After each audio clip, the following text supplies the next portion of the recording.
The Blackhawks beat the Mammoth in overtime, completing the series sweep. Let's party on the CHGO Blackhawks podcast.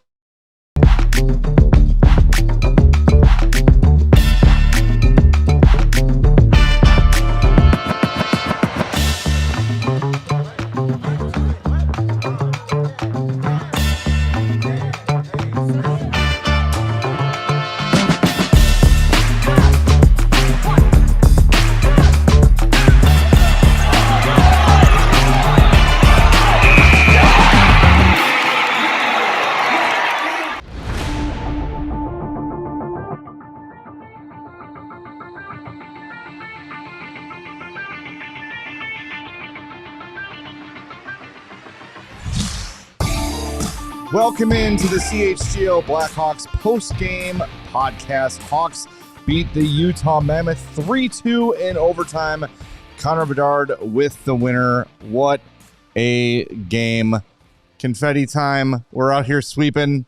Mario's got the broom and the new glasses. What an exciting game. Do us a favor, hit that like button. Be sure to subscribe to our YouTube page as well. If you're watching or listening on the podcast, rather, do us a favor and hit that like button there. Follow, subscribe, all that great stuff. We've got a ton to get to. What a night in Utah. A playoff feel. And Mario, we talked about it during the pregame show.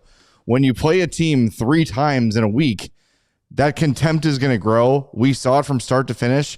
But despite it being a super hard-fought game, a game that both teams really wanted to win, it wasn't like penalty-filled and ridiculous, over-the-top, cartoonish fighting. It was just good hockey for 60 minutes. Could have gone either way. And in the end, Connor Bedard wins it after Alex Vlasic hits the post in overtime. And shout out Spencer Knight. Don't want to go a second further without it.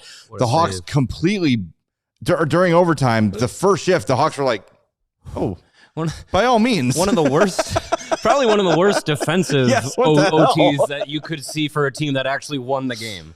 Unreal. Yeah.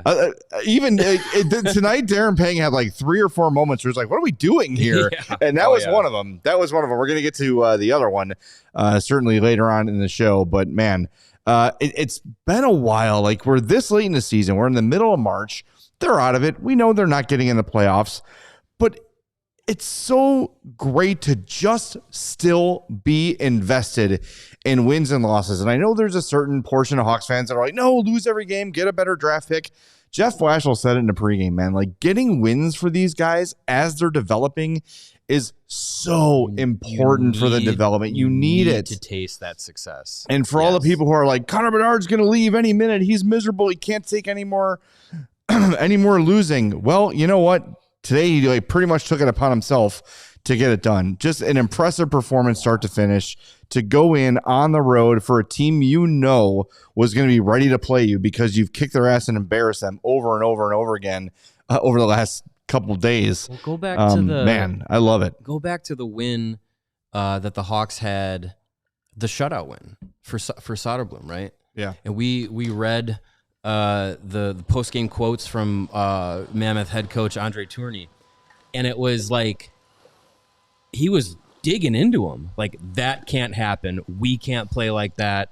That's a team we can't have a performance against like that. That game was awful. That was really bad. And then they go out and they lost. Then you get swept in the season series. Yeah. Like, look, even with this win tonight, in the standings, Blackhawks still have the 3rd best odds at the top overall pick. Mm-hmm.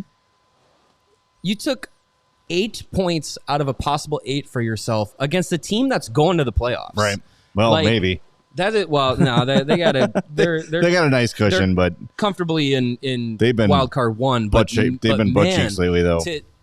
For those guys to have the performances that they did this season, just these last 10 days against this team is something that you really can hang your hat on. Getting these kinds of wins. I know, you go to overtime and anything can happen, blah blah blah, all that stuff. You came away winners each time you played them. Yeah. Like, that's a big win for this group at this moment of the season. And it's there's signature moments this year for some of these guys, and this is this stretch of games for Connor Bedard coming back from the Olympic break, and especially since the trade deadline, like this is starting to feel like he's putting his stamp even harder on the NHL. And I think we can talk about, wearing the letter and all that stuff. I think that has unlocked a different part of him. And it's just that confidence, and that, I mean, he's staring down people in the crowd, random people who might have, said some horrible things about him, and then he sets up the Bertuzzi assist. You're only gonna have one wife. Stare down. I'm sure that's what they said. That's what the guy said. I'm sure that's what they said. You know what? Good point. That's not what I expected to hear. But man, like, he is taking that step, and Blashill talked about it in the pregame. He's mentioned it a couple times. Kyle Davidson's talked about it. The leadership style of Connor Bedard and the way that he is a lead by example guy. He is a guy that I think is really now turning on that part of him, and he's seen it. We've seen it in different times this season, but he's unlocking that part of him that's like, get on my back. I'm taking us there. Whether me. That's scoring OT winners or that's getting his hands dirty. Like, how many times today did we see him, go to be in a battle at the front of the net? And how many times in the last couple of games against Utah, where these games have gotten physical, Bedard is in the middle of those scrums, and then the rest of the team is coming in for him. Took down Nick Schmaltz right before the game-winning goal, right in front of the Hawks net. Won a back checked on Lawson Krause, and a huge man lifted the stick, won the puck. He is battling. And when we talk about, I remember we talked about this when we were talking about Team USA for the Olympics, and how we said, like, the Kachucks will drag the team into the fight. Connor Bedard is nothing like Matthew or Brady Kachuk, thank God. But as far just as in terms of his like swag and his ability and his talent, and we said this about Jonathan Toews for years too. If the most talented guy on the team is also the hardest working guy on the ice, none of us have an excuse, guys, and that's how he's been. Guys who are winners, and players that have that confidence about themselves, that swagger about themselves, that other guys gravitate towards that, and they'll follow that lead. The Hawks of the Cup runs had like dozens of those guys, and they were able to ride that to 3 cups and all that, and Bedard's got that. I think, there's some other young players that are going to come through, and he might be the one that leads the charge, but I think some other, look at how Frank Nazar's been playing the last couple of games. Like, I feel like he's coming back from the Olympic break, and he's getting back to that version of himself where he's, putting up points, and he's impacting the game in all facets, on the score sheet, in the, doing the little things right. And he's feeling it. And, Tavo's had some good games. Bertuzzi's had some really good games.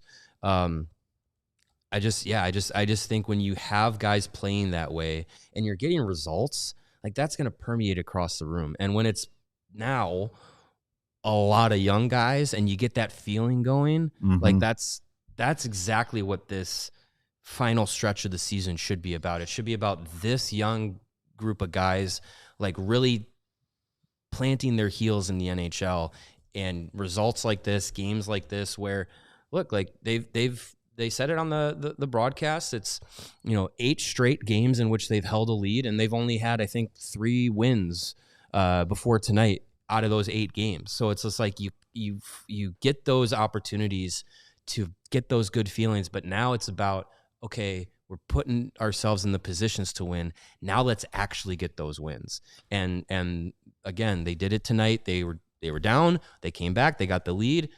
Then it was tied. They found the way to get to overtime because Utah was pushing. They were pushing. And they got to overtime. And you get out there, and Bedard, Vlasic and Bedard and Knight, they step up big in the final sequence. Well, here's a couple facts about this team right now. They have points in 5 of their last 6 games. They have 61 points right now. That equals last year's total. They have 17 games to go. So for all the this team's going backwards and the rebuild is trash and yada yada yada, You've got 17 games to go. That is 34 available points. And you've already reached last year's total. You did it without Connor Bedard for a month. You saying what I think you're saying? I'm just saying they're better. They could get to 95 points. Oh, yes, yeah. I'm just saying they're undeniably better last year, and progress is being made. And look, you're getting these results too after you trade Murphy and Foligno and Dickinson. And as Kyle Davidson told us the other day, like, yeah, they're young, but at some point, these 4th year, 5th year guys have to like take the leadership now. Yeah. It is their time. The Vlasics, the Bedards, the Nazars next year. It is time for this generation of players to take the lead of this team and put their stamp on it. Is it going to be perfect? No. But was it perfect with Dickinson and Murphy and Foligno? Absolutely not.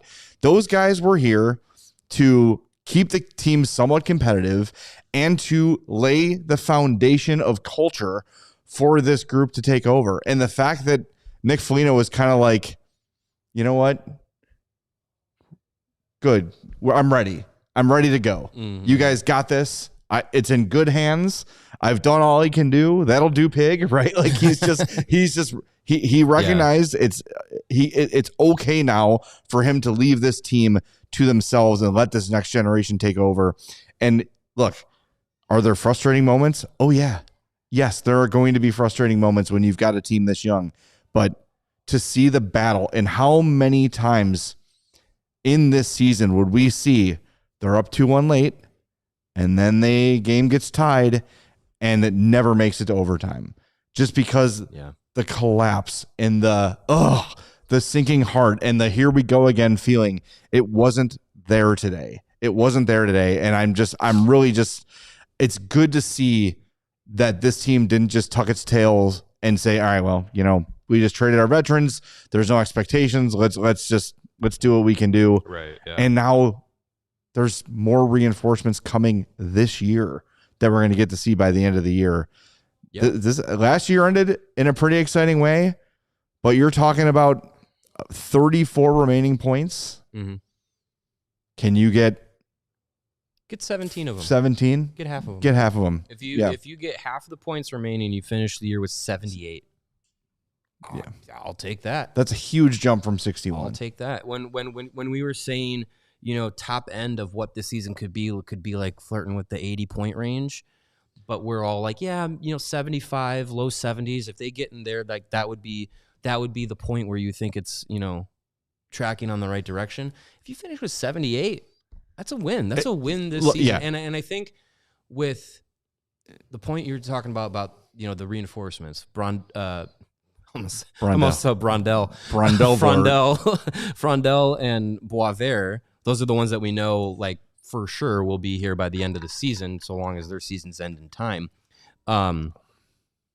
You want those guys to step into a room that feels good, right? Yeah. And I think last year you had Rinzel and Moore and Green for the final 2 games of the year. Like, they stepped into a team that was starting to play a bit better at the end of the season, and then they joined the group, and it kind of like added a little bit of juice at the end of the year. So if you can get games like this, I'm not going to say that they're going to go on a 10-game winning streak, and then those guys are going to show up. And there could be a game this weekend where we're like, what the hell was that? Yeah, they could get their doors blown off by Vegas. Sure, who knows? Yes. But like, if you have like getting wins like this, stacking up games where you're getting points, you're getting wins, you're getting good results. Like, and then you bring in 2 young guys who are making their NHL debuts, and it's just like, hey, we've been playing pretty good.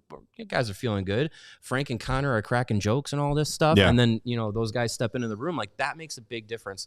But if it was the opposite and things are just tumbling in the wrong direction, and then you bring these 2 guys in and they're like, oh, boy, this is a little sour in here. Yeah. Like, that makes a difference for those guys taking those first steps. Absolutely. All right, we're going to get to our Game Day Men's Health Game Puck nominees. Better father, better husband, better man. Go to Game Day Men's Health. Visit GameDayCHGO.com to find locations closest to you. A lot of candidates today. We're going to give you 4. We probably could have given you way more than that. But Frank Nazar with a goal and an assist. He has 8 points in his last 5 games. 5-game point streak. That's really solid for him. Spencer Knight stopped 29 of 31 shots on goal. He had a plus 2.36 goals saved above expected. Really good. Yeah. The anti-Tristan Jarry. Teuvo Teravainen with an assist. He's got 9 points since the Olympics. Nice. And Connor Bedard with the game-winning goal also picked up an assist. 23-28 of ice time, 2 shots on goal, 7 shot attempts. Those are your 4 Game Puck nominees. So get your votes in, and we'll reveal the winner at the end of the show. We still expect to hear from Jeff Blashill by the end of the show, hoping for an update on Wyatt Kaiser, who did leave the game late. Hopefully nothing too terrible. We do know he was just coming off a long-term injury, so hopefully nothing's re-aggravated. We'll get to that and a whole lot more coming up next on CHGO Blackhawks. What if you could have reliable and intelligent Wi-Fi, and what if you could keep it at the same price for 5 years? That is the Xfinity 5-year price guarantee, and their commercial for that made me cry today. Very emotional. Go check it out. Wi-Fi that makes everything in your home work together. It finds and fixes problems before you even notice them. And you can stream the game even when the whole family's online. That's what you want. And the best part, no annual contracts, no hidden fees, and Xfinity's best equipment included. Take it from us. A lot can change in 5 years. Championships are won. Records are broken. Dreams grow bigger. But your Wi-Fi, it should stay reliable. And the price should stay put. There's nothing like having all your devices working together in perfect harmony for 5 whole years. That's what you want. So do it. Lock in your price and unlock the possibilities with Xfinity. Learn more at Xfinity.com. Xfinity, imagine that. This is on select plans only. And of course, restrictions do apply. If you're like me, this week you've had all 4 seasons of weather at your home. It was sunny and 70s earlier this week, and then there was snow yesterday at my home. Make sure your home is ready for any season it throws at you with 4 seasons: heating, air conditioning, plumbing, sewer, and electric. If you have a furnace emergency, call 4 Seasons. When the AC kicks on, if you have an emergency, call 4 Seasons. If your pipes need plumbing, call 4 Seasons. If you have sewer or electric or generator problems, call 4 Seasons. They can help you anytime, any day, with no extra charge for nights, weekends, or holidays. Check out 4 Seasons and all their money-saving coupons when you go to 4seasonsheatingcooling.com. They've been your trusted local experts for heating, air conditioning, plumbing, sewer, and electric in the Chicagoland area for over 50 years. Again, that's 4seasonsheatingcooling.com. And we are back on CHGO Blackhawks, and it's time for our new segment, Checking It Out, sponsored by Old National Bank. Every play matters, whether it's on the field or in your financial life. The best teams win by delivering excellence at every level. Old National Bank, where relationships and results matter. Member FDIC. You found an interesting stat from our buddy Ben Pope. Here it is.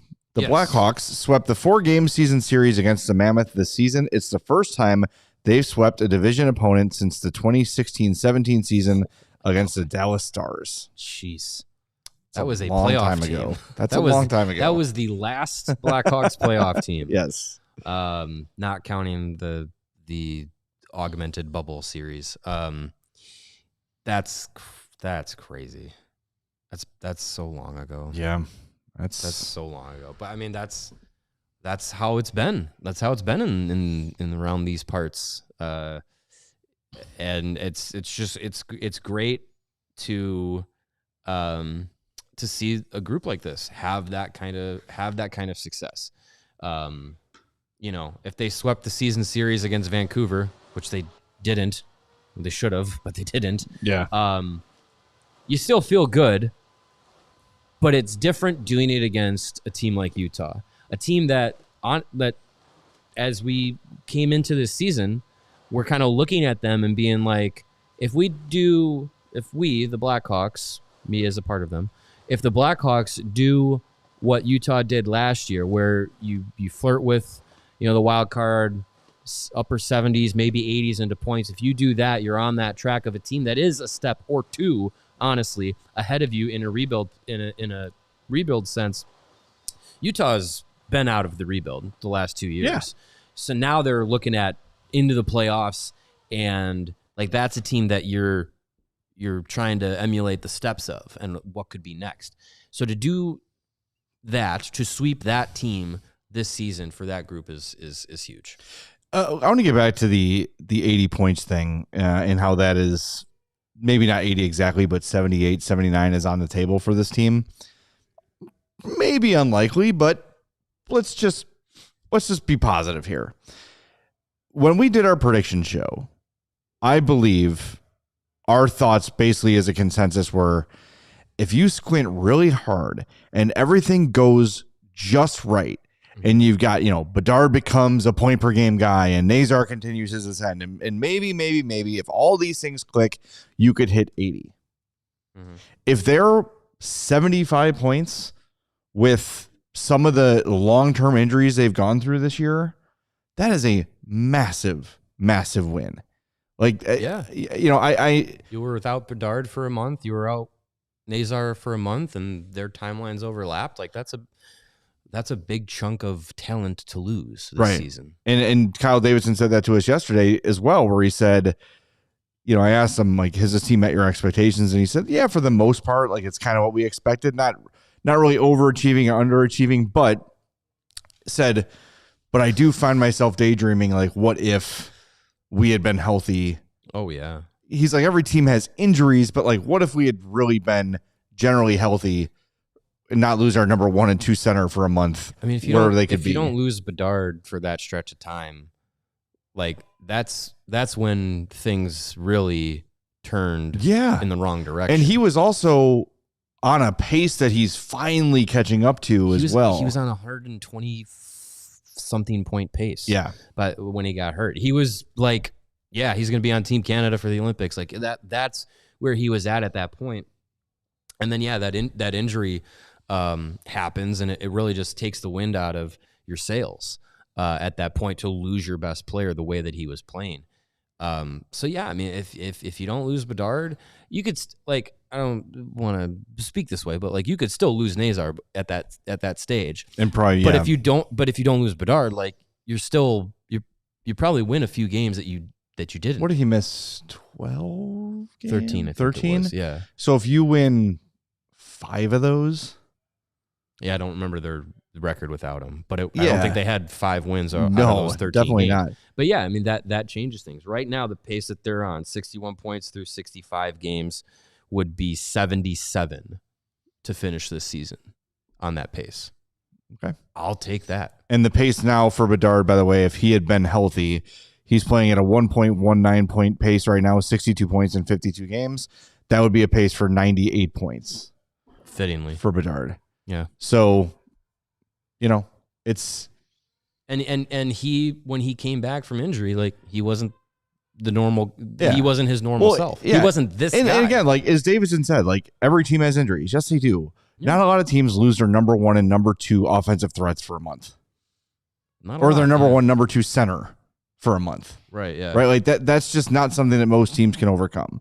So, look, I don't know. If you don't want to feel positive about it, I'm not gonna force you to.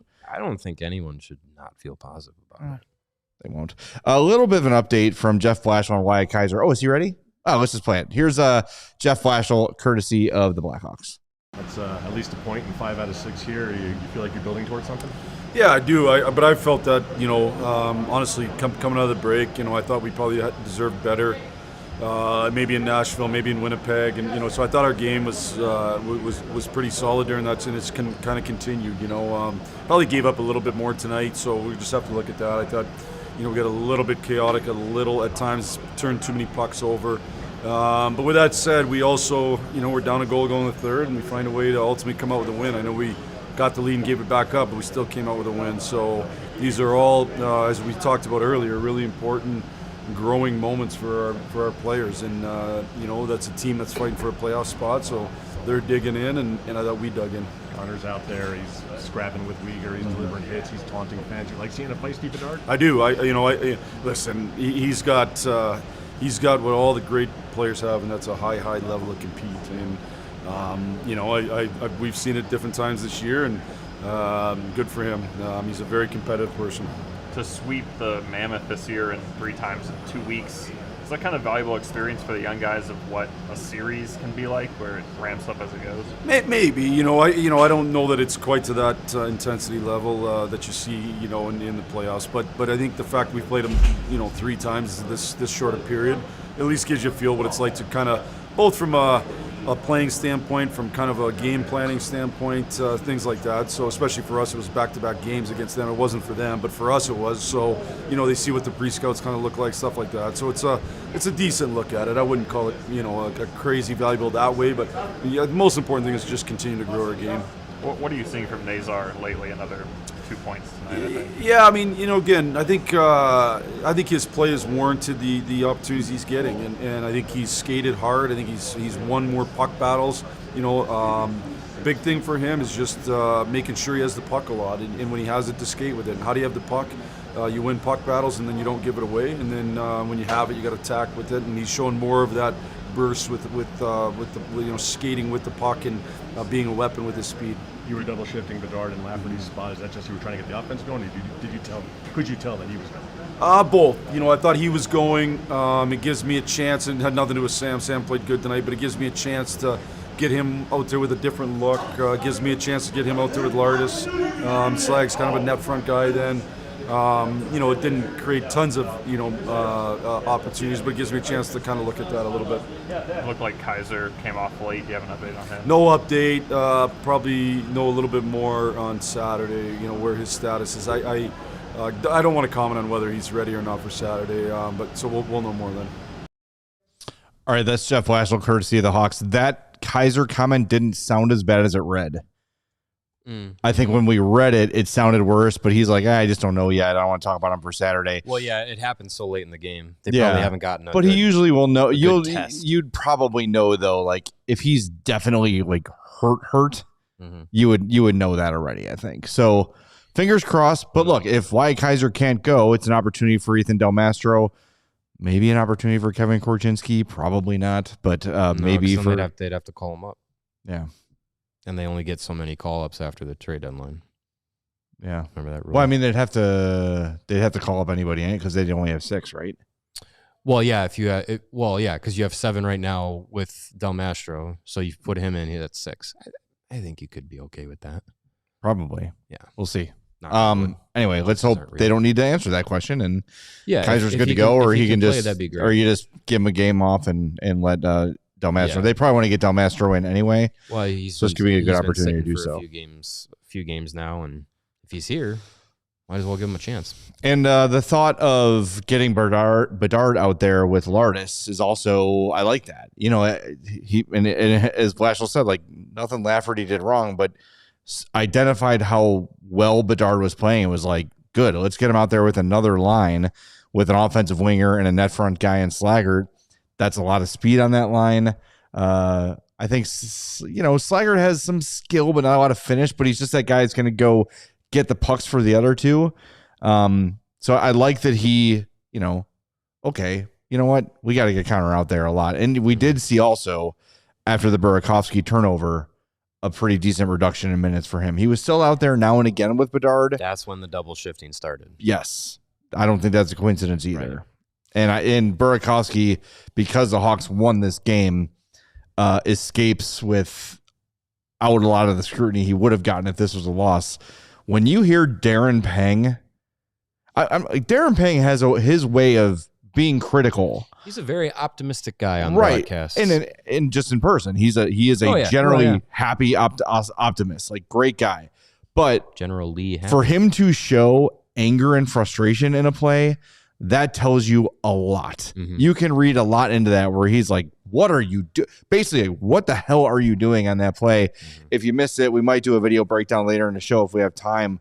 But he's got the puck in control and just drops it to no one in white, and the Mammoth go the other way and score. Well, it was he's ridiculous. He's trying to drop it to, I think it was Bedard, but he's doing it at the offensive blue line. And he kind of whiffs on the pass. And it's not like a very enthusiastic play. Like, he just kind of stops the puck dead behind him to drop it off, but Bedard's not close enough to make that play, and it goes the opposite direction in a spot that you cannot turn the puck over. and it ends up in the back of the net. Not good. This game was so good that I don't want to have. I know the Burakovsky. Yeah, and up. Eric in the chat said he appreciates this not being an anti-Burakovsky show. Like, it's going to be for like 30 more seconds. Yeah, I just think like, and yeah, to the point of the the double shifting, that is when it happened.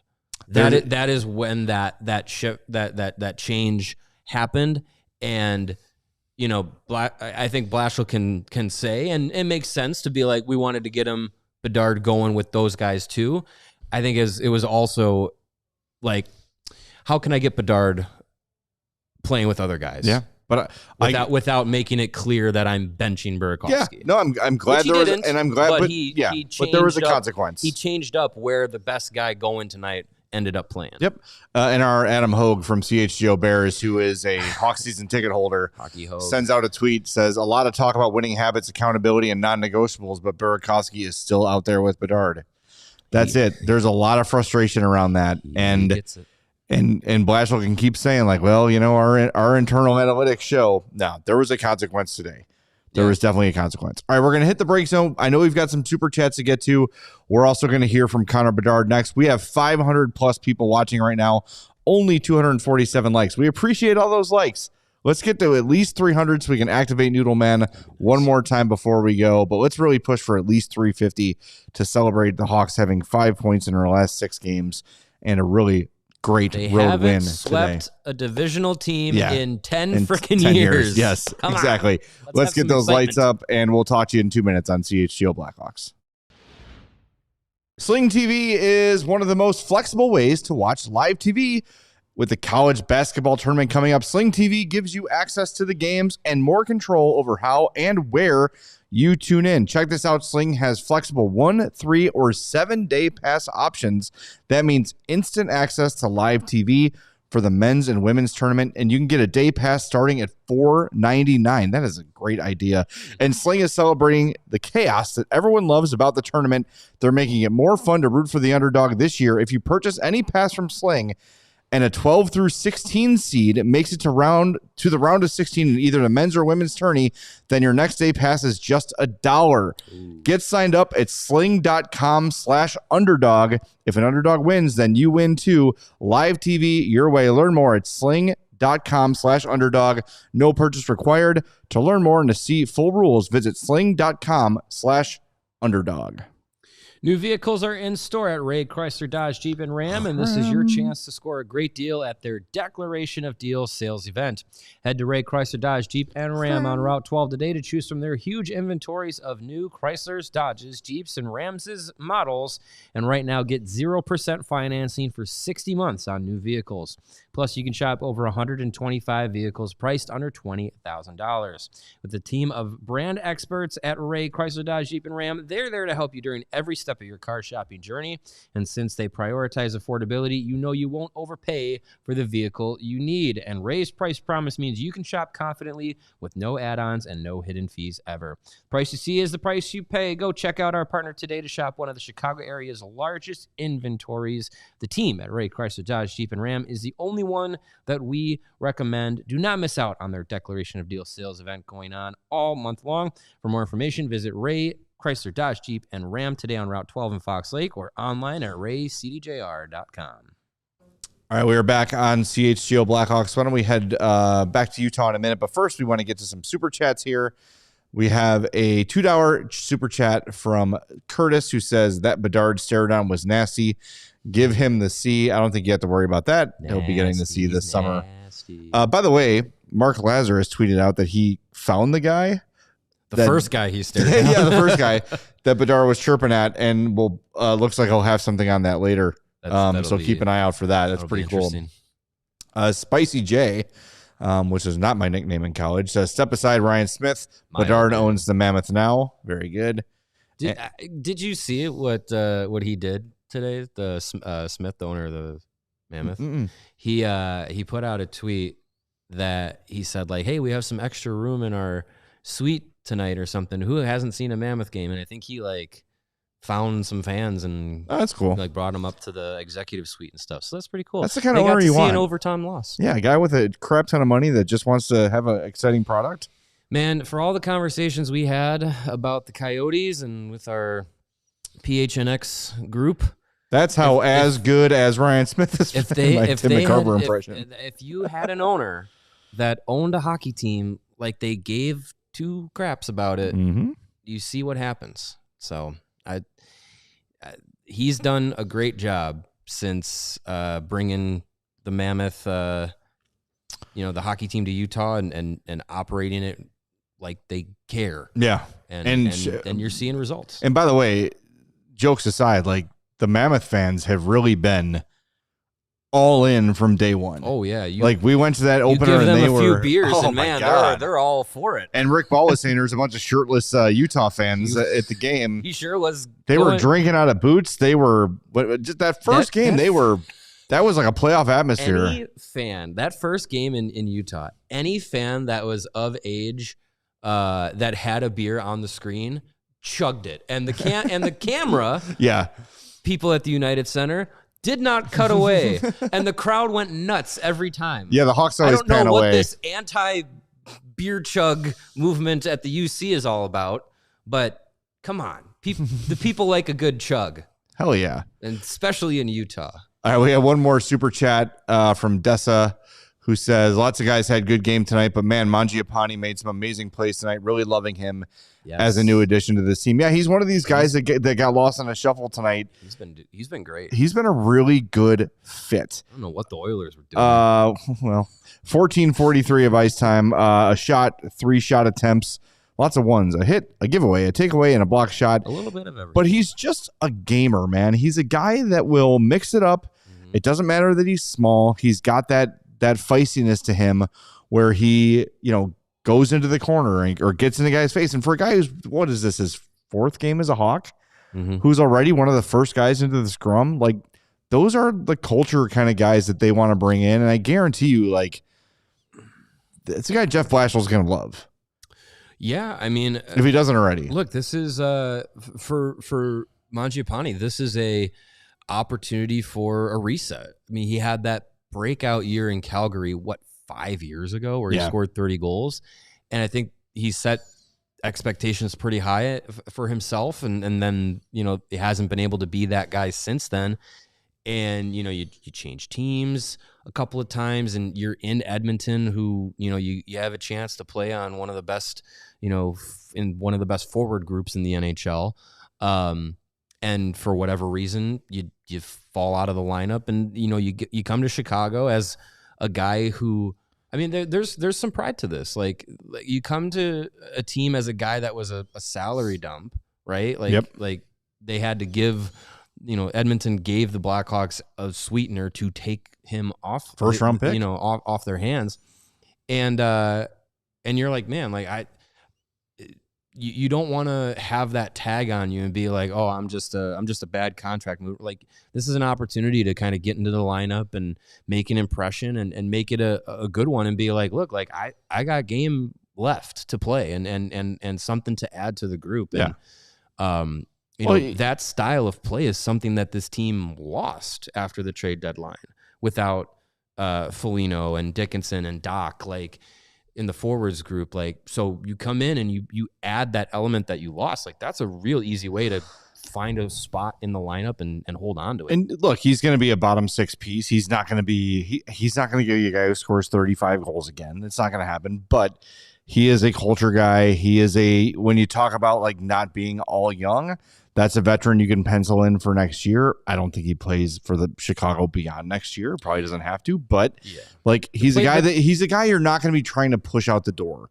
He will show up. He will give you what he's got. He'll give you 14 solid minutes a night, finish some checks, score every now and again, and add some depth and some jam and some feistiness to a team that, frankly, needed a little bit of that injected into them. And hopefully Sasha Boisvert brings that when he gets here. We know he's not shy about that stuff. Frondell, we don't know how he'll be as a pro, but he's a big physical guy too. So yeah, like that's coming. There's guys that have that in their game, but who knows if they're on the NHL roster next season, full time at least. And Mangiapane is a guy that you can put into the lineup. He's not going to kill you. And if you have to sit him for a while, it's not going to end the world either. right? Like, yeah, I mean, if he gets in a cold streak and you got a good young player ready, they're not married to the guy either. So yeah, no, it's a win-win. I think he's a guy like when the trade happened, like if you get anything out of him, it's because you don't have any expectations. Like it's cherry on top, and through 4 games, like you've gotten production and you've gotten, an attitude out of him, a good attitude. All right, let's hear from Connor Bedard, who spoke after the game. We got a lot yet to come. We're going to go to the frat house. We got to assign our game puck winner, so get your vote in. If you've not, we are very close to 300 likes. I would love to have Noodleman on when Connor Bedard is done talking in 2 minutes and 13 seconds. So let's hit that like button. Back after Connor, courtesy of the Hawks. Yeah, I don't know, a little bit maybe. Just gets you going a bit. So I don't know. It's fun. It's fun playing on the road, and especially when you win, it's pretty quiet. So it's fun. You guys have at least a point now in 5 of the last 6 games. You're 4-0 against the Mammoth this year. How good are you feeling kind of as you try to get this finishing kick here? Yeah, I think every game we play these guys is pretty intense and pretty good hockey. So it feels great to beat them every time. It's a division rival, and we don't like them, they don't like us. So it's a good feeling. But we just got to kind of keep it rolling and just keep fighting. Kind of an interesting experience to play them 3 times in 2 weeks and get a little bit of a taste of what a series would be like.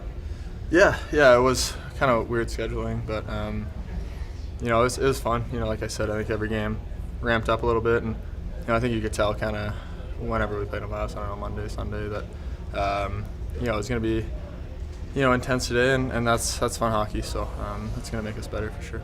Is Uyghur somebody you know previously, or just getting into a little bit today? Not overly, really. I've met him at a couple Hockey Canada event things, but I didn't even know if we were getting into it. But I feel like we were just kind of. He said I high-sticked him, so I didn't think I did. But you were wrestling with him at the net for like 20 seconds. Yeah. I was just tired, and I didn't want to beat me up the ice, so just trying to work smart, not hard. What did you see on that OT play? Yeah, I mean, we were out there for a while. Obviously, wanted to change, but then I think Schmaltz was in the corner there, so we just had a pretty clear through on 2. So just try to make a play and, get to net. Lucky the puck was kind of sitting there, and the goalie didn't really know where it was, so just kind of fortunate bounce. Frank has another multi-point game. That's 8 points in 5 games. Have you seen his confidence surging again lately? Yeah, I mean, even the games he wasn't getting points, he was playing great. I think he was a little snake-bitten for sure, and he's so important to our team, and such a great player, and obviously nice to see him be getting rewarded, and he's going to keep doing that. He's someone that's always around it, always around the net, and making plays. So he's fun to watch, and means so much to our group. All right, that's Connor Bedard post game today. Yeah, you could tell he likes playing the villain on the road.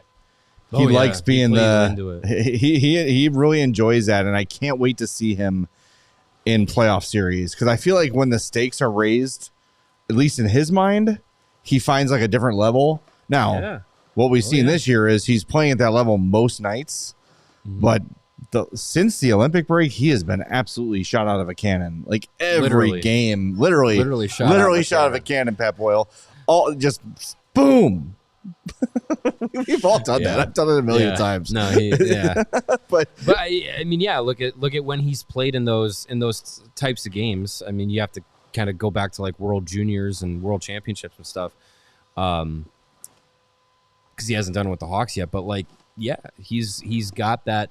He's found that extra level this season, and that's what we talked about his work over the summer and how he started the year and how evident it was that he, put some evolution in his game and bought into the, Jeff Blashill style of winning hockey and all that, and the habits that you want to see. And when those things are executed and you start making plays like that just builds that confidence, and for him, it's ramped up this year, and you see that come out of him. So, yeah, I cannot wait for him to get into these games late into March and April that matter, chasing for playoff positioning, being in the playoffs. Like I feel like that's going to be another level of Connor Bedard's game that's going to be unlocked. All right, before we hit the break zone, let's go to the frat house on Madison, shall we?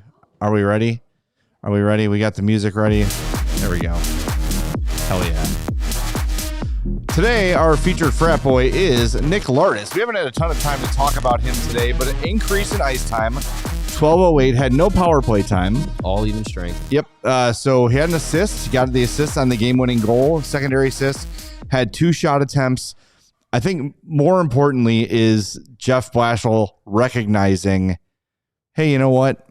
Fourth line, probably not ideal with him. I'm going to get him out there with Bedard. Mm-hmm. He's going to get more opportunity at even strength because I don't want to take Connor Bedard off the ice if I don't have to. Right.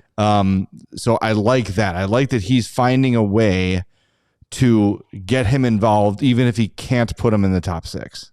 Well, and think about Blashill's statements at the beginning of the year, and he's reiterated a few times throughout this season about, getting those special teams opportunities being like, that's a privilege to be, power play, penalty kill, 6-on-5, all that stuff. Look who's out there in overtime. Nick Lardis. Yep. Like overtime, getting that time in those high intensity situations, you got to have trust. You got to have trust in the coaching staff to be able to be put out there. And Lardis was out there, and he was one of those guys that was able to make a good play, make a smart play when it came down to it in overtime. So that's only going to help him, again, stack those good moments up. And let's not forget him and Slaggert and Bedard out there with 2 minutes to go in a tie game. Yeah. Like that is trust. That is earning trust from the head coach. And those are those moments where, okay, we did it. We got through that. We did not give up a goal. They also actually had some offensive zone time as well. So, all right, let's hit the break zone. When we come back, the Utah Mammoth, their press sends out post-game notes, and there's a really interesting quote from Andre Tourigny, the coach of the Mammoth, about the Blackhawks that you might find interesting. We'll share that next on CHGO Blackhawks. What kind of dreams did you have when you were a kid? What did you want to be when you grow up? Me? Astronaut. Podcaster. Oh, look at you. That's all I want to do, and here I am. Living the dream. How about now? Are you thinking about starting your own business? Maybe you could open a record store that sells coffee. That's really my dream. Anyway, Shopify is the e-commerce platform behind millions of businesses around the world and 10% of all e-commerce in the U.S. Shopify even powers the CHGO merch store. Get some merch. Shopify has you covered with website creation, product descriptions, email and social media marketing, and more. They also have AI tools designed to help you maximize sales. If you're ready to sell, you're ready for Shopify. Turn your big business idea into with Shopify on your side. Sign up for your $1 per month trial and start selling today at shopify.com/allcity. That's shopify.com/allcity. You know the moment, the one you realize you left your favorite sunglasses at the beach or on the roof of your car or at a gas station 3 states away. We've all been there, and I have too. Pair of sunglasses right here on the collar of the shirt. Went to tie off a boat on Fox Lake over by Ray CDJR and looked down, bloop. Sunglasses right to the bottom of the lake. But with Shady Rays, they've changed the game. The sunglasses are made for real life. They are seriously good looking, polarized, durable, and not stupidly expensive. And the best part is if you lose or break them, even on the first day of having them, Shady Rays will send you a brand new pair. No guilt trip, just replacements. So now you can actually wear your sunglasses without fear on hikes, at concerts, on the boat, wherever. Shady Rays is eyewear that has your back. Go to shadyrays.com. Use the code CHGOSR for 40% off of 2 pairs of polarized sunglasses at checkout. All right, we are back. That is the final break. We are 30 likes away from 350. Let's get there. We'll give you an extra special Noodle Man if we hit that mark. Here is the quote from Andre Tourigny. I Google it. That's how you say it. On what made Chicago a consistent challenge for the Mammoth this season. Quote, yeah, they're a better team than people think. Look at their game. Before they played us last game, they had just lost in overtime against Dallas. They're in the game every night. Before the break, they had a hell of a stretch where they were in the game all the time. They can skate. They have size, and their goaltending is really good. So they're in the game every night. So you need to be as close as possible to perfection. It's a good team. We've been there where when we were the younger team, we were this is hard because it's transcribed. We were in probably 60 games during the season where we were in the mix, but we had a stretch of games where we lost too many, and that got us out of the race. That's exactly what's happened in Chicago. They had a stretch where they could not win games. They won something like 2 or 3 games on a stretch of 15 or 16 that pushed them out of the race. Other than that, if you look at their record, every other stretch of the season, they're as good as any team who are in the mix to make the playoffs. So they're a good team. There's no excuse. We're capable of beating that team. I don't want to use excuses. I want to give them credit. And I know tonight we played well enough to win. It's not like that during all the games against them, but tonight I liked our effort. So that's it. He's pointing out that one bad stretch really sunk the Hawks this year because it was a really, really bad stretch. But that's an interesting quote. You need to be as close to possible as possible to perfection to beat the Hawks. I don't know if that's true. That's high praise. I appreciate that for a team that didn't beat them this year. That's probably how it feels. I thought the quote was going to be the Blackhawks are my daddy. I'm disappointed it wasn't. No.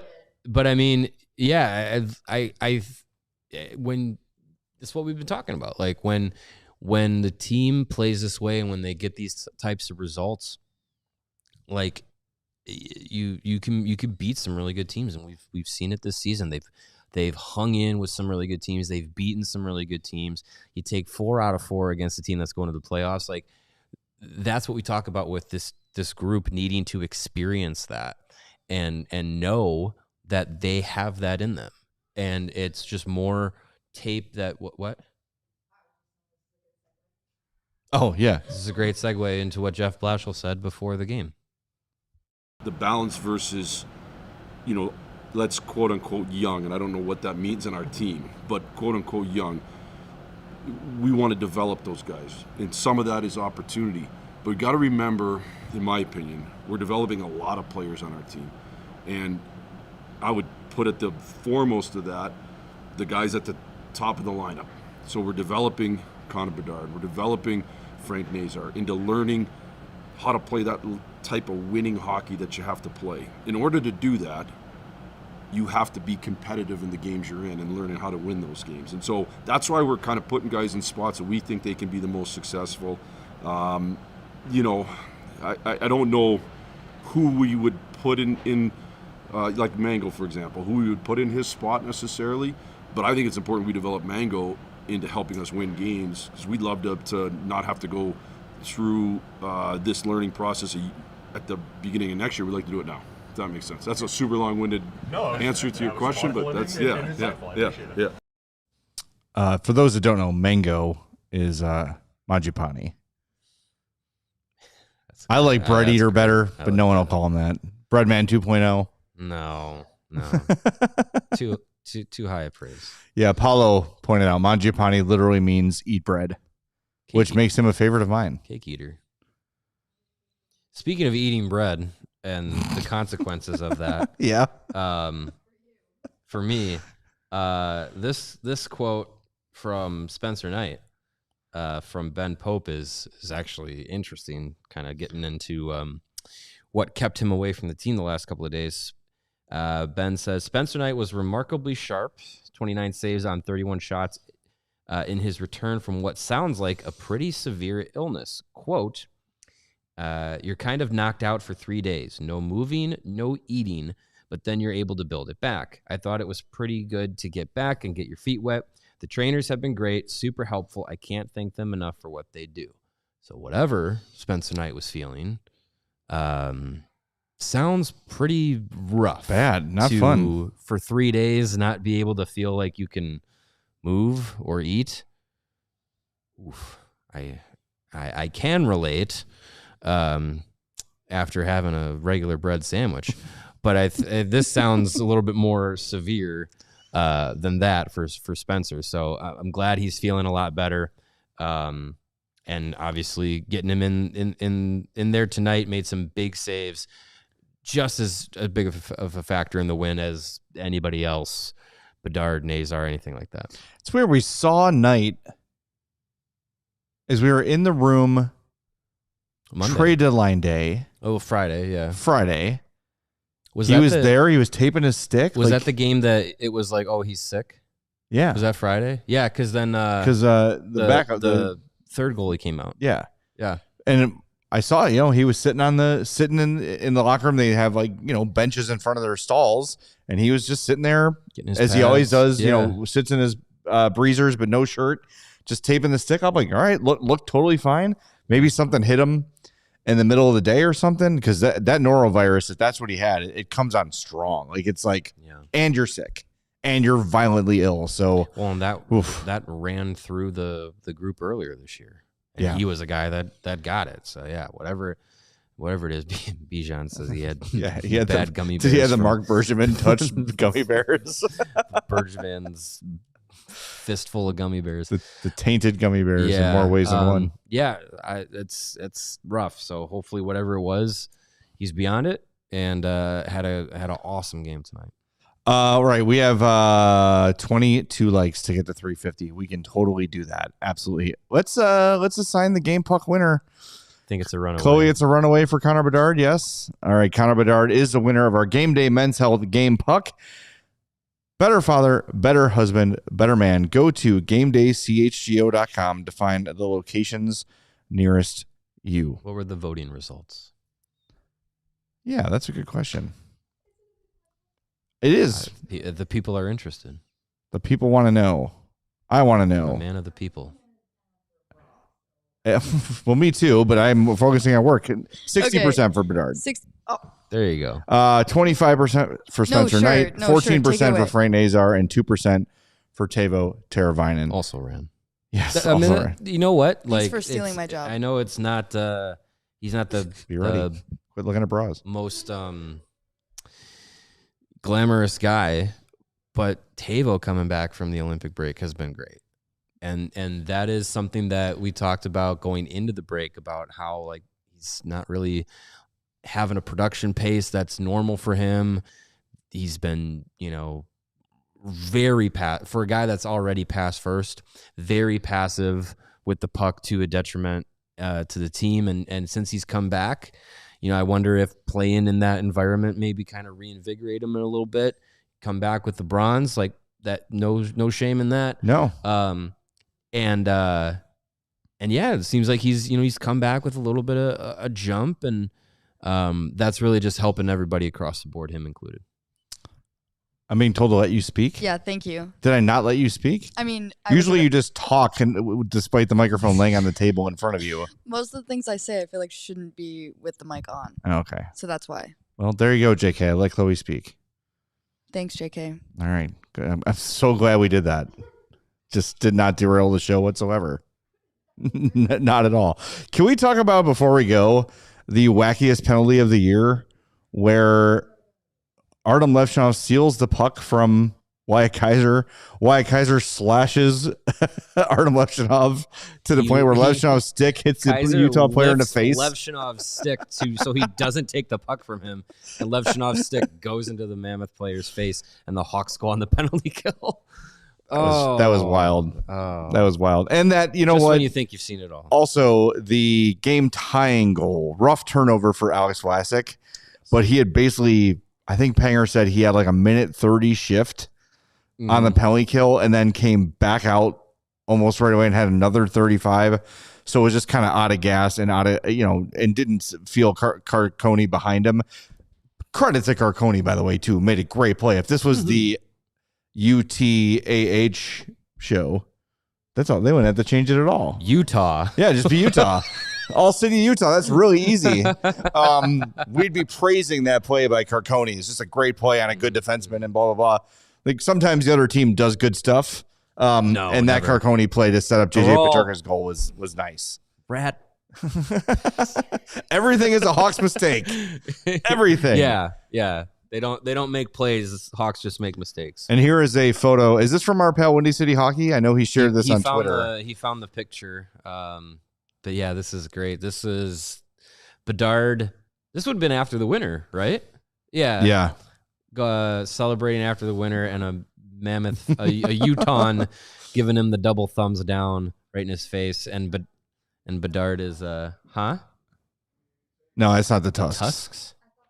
No, it's thumbs down. No, it's double thumbs down. He just is doing it weird. Like, he's giving it like weird tusks pause. is when you do it like this. Either way, This is it's a double stupid. thumbs down. he was double disapproving of the loss, but Bedard just giving it in his face. As So he to should speak. after an overtime. Yeah, take that with his nice crispy Mammoth hat that he bought that day at the game. Dork. All right, we're going to wrap things up. Go have a weird soda. Yeah, we are off tomorrow, but we are going to drop a mini pod. Do we know the timing yet? 3 p.m. 3 p.m. mini Yes. pod. And someone in the chat asked us, hey, what's the lineup going to look like when Boisvert and Frondel arrive? It's going to look Good like what we're talking question. about tomorrow. But we are going to go to overtime because we got to get some super chats in. We appreciate those very, very much. So we are in overtime. If you're watching on the Fast Channel, switch on over. All right. Brad sent a super chat for $5. Says, worth the trip up to Salt Lake City. Nice. What was the Yeah. name of that coffee shop? Was it District? Mm-hmm. That coffee shop we found? That place is good. So if you're still there, go to District Coffee Shop. Yeah. Good coffee, good tomorrow pastries. morning. Yeah. For your coffee. Yeah, I think Chill Dog was in one of our diehards. Oh, nice. Is also in Salt Lake traveling for something else, but ended up being adjacent to the Hawks being in town, so he went to the game. So he saw a good one. Sam says, I know it's really early, but I'd like to take an educated guess on how the top two lines will look to start next year. That's kind of what we talked about on the mini pod, but we can, yeah, we'll listen to the mini pod tomorrow, Sam. We did a whole mini pod just for your super chat. You're welcome. You're welcome. Yeah, there's some good options. Yeah. Yeah, definitely. And James, $5, says, got home from bartending tonight just in time to see the end of the third period and all of overtime. Nice. Bedard's game-winning goal was what made a long, hard shift worth it in spades. There you Awesome. go. James always chips in with a super chat. A lot of people do, but James is one of them too, and we always appreciate Always that. tip your bartenders. Oh, 100%. All right. Off tomorrow. Like we said, we are back Saturday. Late night. Hawks in Vegas, 9 p.m. puck drop, 8:30 pregame. Maybe, just maybe, we'll have heard of a signing by then because BU plays on Play Saturday. Game should be over by the time we're on pregame, I would think. I don't think he's gonna sign walking out of the locker You room. never know. You never know. Maybe he can't get out of there fast enough. Kind of feels that way. We did talk about Boisvert a little bit on the pregame show. By the way, I will say this. Maybe we should have done this earlier, but whatever. Let's summarize. There's a little bit of new info I've gotten since the pregame show. I'll tell you this. From an unimpeachable source, none of this stuff with Boisvert is anything like criminal. Okay. There's nothing like they're getting a guy who's going to be a stain on the organization, or it's nothing like that. Beat up a cab driver. I think it is a rough year. Yeah. And it's coming to a head. That's how, like, it's just like, this has sucked. I was hurt. I'm not playing well. I'm unhappy. And I think it came to a head. And I think there's some frustration on both sides. And I think both sides will be happy to move on. That's just kind of what I've gleaned through various conversations I've had. Yeah, that's what it seems like. BU plays UConn in the next round of the Hockey East tournament on Saturday. Like we said, later today, as it's now Friday in these parts of the world. I'm sure they'll have a practice. We'll see if he's back in the lineup, anything like that. Still with the team, so it's not like he's been told to kick rocks or anything like that. So that game's at noon, by the way. We'll just see. It's an early one. Yeah. So you might have a contract signed. I'm just not going to do it right away. All right. We will talk to everybody Saturday at 8:30 on the CHGO Blackhawks podcast. We all silly like the mayor.